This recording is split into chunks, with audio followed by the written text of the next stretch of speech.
Alfa Bravo Papa Alfa, Academia Brasileira de Peritos Aeronáuticos. Estamos aqui no módulo público-alvo. Quem pode ser? Quais são os profissionais? É claro que esse ramo, essa área é bem ampla, mas eu vou indicar aqui alguns profissionais e hoje vamos falar sobre o controlador de tráfego aéreo. O controlador de tráfego aéreo pode ser perito? E como? E vamos ver aqui a título de exemplo alguns exemplos. Vamos lá. Como é e quando é que ele pode trabalhar? Tudo bem? Para mim, professor Calazan, sempre um grande prazer tê-los a bordo. O controlador de tráfego aéreo ele pode ser perito em muitas áreas, inclusive já tenho trabalhado com vários deles, e aqui eu vou exemplificar né, alguns casos. Claro que, conforme eu já falei, a aplicação, a atuação de um controlador de tráfego aéreo é bem ampla. Um exemplo que eu dou aqui, já dei em outras situações. Esse acidente ele é bem antigo, ocorrido ali em 96, 30 anos, né? Mas é um dos casos que nós estudamos e eu sempre uso aquela expressão que vale para o caso Mamonas Assassinas. Antigo, mas atual. Inclusive, na nossa plataforma, nós lançamos um CSI, um documentário sobre Mamonas Assassinas. Então, a título de exemplo, essa aeronave ela caiu, ela se acidentou nas imediações de Guarulhos, dia 2 de março de 1996. Quando ela se acidenta, ela, no momento do acidente, estava falando com o controle São Paulo radar, que fica lá em Congonhas. E aí, nós precisamos entender muitas coisas. Esse acidente, inclusive no nosso documentário, nós estudamos bem, é bem claro que o entendimento do que são as regras de tráfego aéreo, principalmente a sua aplicação dentro de um espaço aéreo. Então vamos lá? A aeronave estava em contato com a torre Guarulhos, que na época era Infraero, que controlava. Depois, nas imediações da torre, falando com o controle. E aí nós começamos já a ter alguns problemas aí para mostrar quem era realmente o responsável. Então, a aeronave veio para pouso totalmente desestabilizada nos parâmetros de altitude, eixo da pista e velocidade. Não ia conseguir pousar. Então, como é que ela deveria arremeter? Deveria ter, lembrando que a aeronave não solicitou a autorização para arremeter. Assim sendo, deveria arremeter conforme instruções da carta, que no momento era subir para 6.000 pés na proa de Bom Sucesso. Ela não fez nada disso.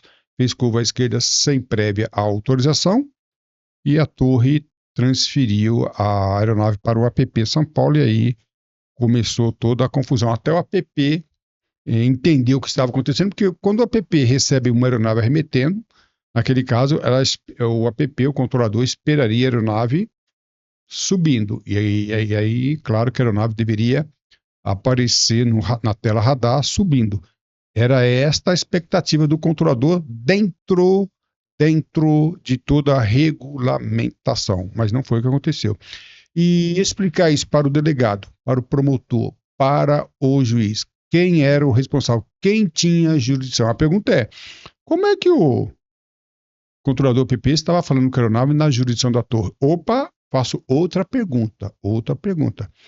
Como é que a aeronave arremeteu com uma velocidade bem superior? Nós sabemos que a aeronave é a jato, ou com a aeronave, dentro do circuito de tráfego, ela tem uma velocidade máxima. A aeronave arremeteu numa velocidade superior à velocidade máxima permitida. Aí eu faço a pergunta, teria a aeronave com um raio de curva, lembrando que a aeronave é a jato, um raio de curva, teria a aeronave saído da jurisdição da torre? Se ela saiu da jurisdição da torre, estava numa altitude ainda baixa, impossibilitada de ser vetorada. Lembrando que o controlador vetorado tem que ter altitude mínima. E no momento ela estava a 3.300 pés. E aí a pergunta que nós fazemos é a seguinte, essa aeronave estava onde? Estava na jurisdição do controle, na jurisdição da torre ou na jurisdição de ninguém? Terra de ninguém. Para responder a estas perguntas, precisa muito conhecimento, conhecer jurisdição dos órgãos de controle, conhecer muito bem as regras de tráfego aéreo. Lembrando que eu estou dando apenas uma palhinha de muita coisa, não é só isso não, hein? Muita coisa aqui. Voo visual, a aeronave estava visual ou não estava visual? Se ela estava visual, tem um regulamento, o regulamento deixa bem claro, aquela época e hoje. Separação de outras aeronaves de obstáculos, segundo as regras de voo visual, é responsabilidade exclusiva do piloto. Ora, ele declarou estar em visual. Se ele declarou, invoca-se a regra e pronto. Meu filho, como é que você bateu no morro? Claro que ele não vai responder isso. Se você, quando falou que estava visual e falou que estava na perna do vento, ficou bem claro que você se submeteu às regras IFR, correção, VFR. Assim sendo, você acaba assumindo a responsabilidade de separação dos obstáculos. Neste caso, o controlador de tráfego aéreo não tem mais responsabilidade. É isto mesmo? Claro que eu estou colocando aqui tudo em termos de perguntas e hipóteses, mas só o controlador responde isso aqui, ou um piloto também, com muito conhecimento da área. Tá bom? Um outro caso muito interessante, que um controlador vai ter condições de responder, é o 907 Legacy 2006. 10 anos depois de uma Mona assassina, nós tivemos esse acidente aqui, e aqui tem muita coisa. Aqui tem problemas de autorização do plano de voo, tem problemas seríssimos de fraseologia. Você tem aqui a ICA 137, ICA 112, ICA 111, plano de voo e MCA 116. Eu estou citando 4 documentos rapidamente aqui, fora muitos outros. Mas a aeronave foi autorizada no nível de voo solicitado, porque as duas aeronaves chocaram-se no mesmo nível em posições diferentes, na mesma posição em níveis, né, em rotas opostas. E aí uma grande pergunta: o que foi autorizado? Qual o entendimento? O que diz a regra? E outro problema também que se deu aqui nesse caso é sobre o radar. Sem entrar em detalhes aqui, esse aqui é outro ponto muito complicado. Aqui eu tenho a aeronave aqui, e no radar, o November 600 X-Ray Lima. Aqui eu tenho a letra Zulu, eu não sei o que quer dizer isso. Nível 331, nível 360, não sei. É claro que eu sei, né? Claro que eu sei, mas não é o que nós vamos explicar aqui. Mas a pergunta que nós fazemos é a seguinte: perante a visualização radar, o controlador de tráfego aéreo tinha condições de saber que nível a aeronave estava ou não? Sabíamos que em rota oposta nós tínhamos aí uma aeronave da Gol realizando aí um voo de Manaus para Brasília, e ele estava nesse trecho de Brasília para Manaus. Elas estavam no mesmo nível? O controlador de tráfego aéreo tinha condições de saber? Ora, essa resposta, para trazer ali a responsabilidade do controlador, precisa ser de alguém que conheça muito bem o controle de tráfego aéreo radar. Aqui eu tenho a posição da aeronave, que é uma cruz.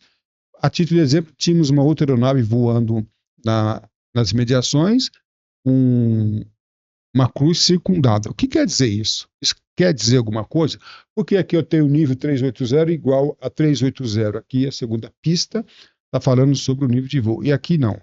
Essas perguntas, elas são essenciais para a apuração de culpa e responsabilidade. Estou dando aqui um exemplo, tá, de como um controlador de tráfego aéreo poderia participar como perito em uma investigação judicial. Tá bom? É claro, a título de exemplo, mas tem muitas outras situações que o controlador pode participar. Para mais informações sobre a atuação de um controlador de tráfego aéreo, nós temos aí também o QR Code, você pode escanear e fazer parte do grupo do professor Calazans. Vou deixar o link também do grupo logo em seguida. Ou no telefone do Zap, que é do próprio grupo, 986 936733 ou calazans.daniel@gmail.com. Entre em contato e tenha mais informações. No nosso canal de YouTube, outros vídeos. Inscreva-se no canal, toque aí, ative o sininho para receber mais informações, fazendo sempre os 3 Cs. Triplo C. Curtir, compartilhar e comentar. Esse assunto, né, na verdade, esse curso está muito interessante. A sua atitude define a sua altitude. Oi, alto, estude comigo. Para mim, sempre será um grande prazer tê-los a bordo. Um abraço e tudo de bom.